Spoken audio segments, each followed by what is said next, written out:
Hello everyone, good evening, welcome back to my channel. কেমন আছো তোমরা? আশা করি ভালো আছো, সুস্থ আছো। এখন ঘড়ির কাঁটাতে বাজতে চলেছে সন্ধ্যা 6:30। তো আমরা একটু বিকাল বিকাল করে বেরিয়েছিলাম, অনেক দিন বেরোনো হয় না, আর সারাদিন বৃষ্টি ছিল। তো আমার আইব্রুটা করা হচ্ছে না অনেক দিন ধরে, কেমন লাগছে মুখটা জঙ্গল জঙ্গল, তো ফ্রেশ লাগছে না একদমই। তো সেই জন্য বেরিয়েছিলাম ভুরু সেভ করতে পার্লারে। তো গিয়ে ভুরুটা করে নিলাম, তারপরে ইভানের পাপাকে বললাম তো চলো, বেরিয়েছি যেকালে, তাহলে আমরা একটু ইভানকে পার্কে থেকে ঘুরিয়ে নিয়ে আসি। তো পার্কে এসে দেখলাম পুরো কাদা আর মাটি ভিজে, ইভান তাও দৌড়াচ্ছে, কেউ নেই, পুরো মাঠ ফাঁকা, কারণ বৃষ্টিতে তো কেউ আসে না, তাই না? বাচ্চারা বিকালবেলার দিকে আসে, সন্ধ্যায়ও আসে, কিন্তু এখন বৃষ্টি হয়েছে সারাদিন ধরে, সেই জন্য কেউ নেই, একা একা দৌড়াতে শুরু করে দিয়েছে। তো যাই হোক, যেটুকু সময় ও পেয়েছে মাঠে এসেছে, ওর খুব ভালো লেগেছে। আর তারপরে সারাদিন তেমন একটা রান্নাবান্না করা হয়নি, সেই জন্য ফুল ব্লগটা দিতে পারিনি।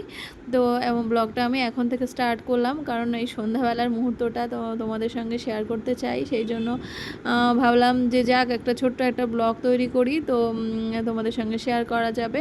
তো ইভান দেখো দোলনায় চড়বে, কিন্তু ও ইচ্ছে করে, কিন্তু ভয়ে ও উঠতে পারে না। কিন্তু অন্য বাচ্চারা যখন করে তখন ও ভীষণ আনন্দ পায়, কিন্তু ও উঠতে পারে না, মানে ভয় পায়। তো যাই হোক, আমি একটু চড়ে ওকে বললাম যে পাপা ওঠো ওঠো, তারপরে একটু সাহস হয়েছে, তো বসার একটু চেষ্টা করছে। আমাকে বললো ঠিক আছে তাহলে আমাকে বসিয়ে দাও। তারপরে আমি ওকে একটু বসিয়ে দিলাম, দিয়ে দোল খাওয়ালাম।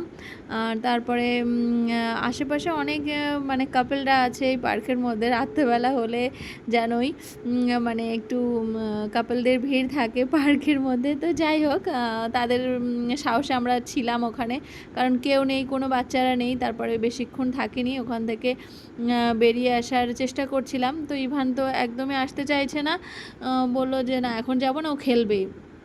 ও বাড়ির বাইরে বেরোলেই আর এরকম একটা পার্ক থাকলে ওর আর কিছু চায় না, মানে ভীষণ খুশি হয়। দেখো আগের থেকে একটু একটু করে সাহস হয়েছে, এখন মানে দোলনায় বসতে পারে ধরে। আগে একদমই বসতো না, মানে ধরতেও পারতো না, মানে ভয়ে উঠতো না আর কি। যাই হোক, সবাইকে দেখে দেখে আস্তে আস্তে একটু একটু করে শিখছে, এটাই ভালো। ওর বাবা দোল দিচ্ছে, ও ভীষণ আনন্দ করছে।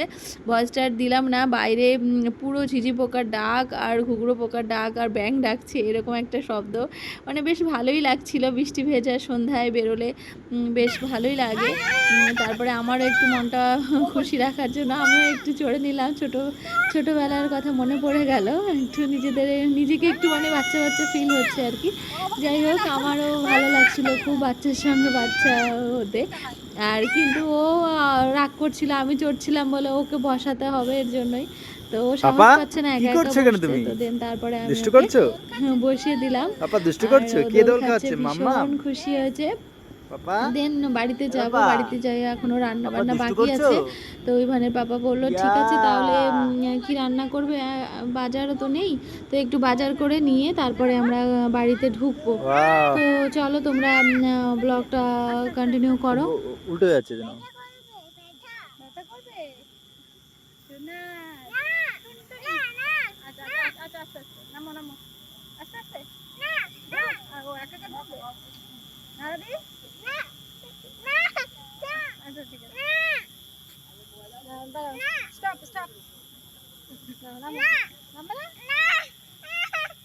ভয় পাচ্ছি, চলো আসো কোলে। মাঠ থেকে সোজা চলে গেলাম চিকেনের দোকানে। তো ইভানের পাপা একটু জানো চিকেন মাছের থেকে একটু বেশি ভালোবাসে। তারপরে বৃষ্টি বৃষ্টি ছিল, তো আসলাম একটু চিকেন কিনতে। তো 250 মতো চিকেন নিলাম, দেন তারপরে বাড়ির দিকে যাচ্ছি। রাতে চিকেন করব, আর সকালের ভাত আছে, সেটা দিয়েই আজকে রাতে ডিনারটা কমপ্লিট করব। তো আসার সঙ্গে সঙ্গেই ঠাকুমাকে পেয়ে গেছে, আর ওই যে ইরেজারটা কিনেছে, খুব সুন্দর চাকা আর কি ডিজাইনটা, তো এটা দিয়ে এখন খেলতে শুরু করেছে। তো ওটা এখনও জানে না যে ওটা ইরেজার, ওটা দিয়ে মুছতে হয়, সেটা এখনও বুঝতে পারেনি। ও জানে এটা নতুন একটা চাকা, নরম নরম চাকা। তো ওর বাবার থেকে বায়না করে ওটা নিয়েছে, তো খুব খুশি হয়েছে, ওটা দিয়ে এখন খেলছে, ঠাকুমাকে দেখাচ্ছে, ঠাকুমার সঙ্গে খেলছে। তো আমি বললাম যে পাপা তুমি আসো, চলো ঠাকুমাকে ছেড়ে দাও, ঠাকুমারও ঘুমানোর সময় হয়ে গেছে, 9টা বেজে গেছে। আন্টি আবার 9টার মধ্যে ঘুমিয়ে পড়ে, কারণ ও ওঠে হচ্ছে সেই 5টার সময় ঘুম থেকে ওঠে, সারাদিন অনেক কাজকর্ম করে। করে, আর 9টার মধ্যে উনি শুয়ে পড়ে, আবার ভোরবেলা ওঠে। তো তারপর তার আগে ইভানের সঙ্গে প্রতিদিন একটু খেলা করে নেয়, প্রায় 1-1.5 ঘন্টা খেলা করার পরে তারপর উনি যায় ঘুমাতে। তারপরে ইভান আবার ঠিকঠাক বুঝতে পারে, কারণ ওরও একটু সঙ্গ না পেলে ওরও ভালো লাগে না। তো দেন অনেকক্ষণ খেলেছে, তারপরে আমি বললাম চলো পাপা চলো ঘরে চলো।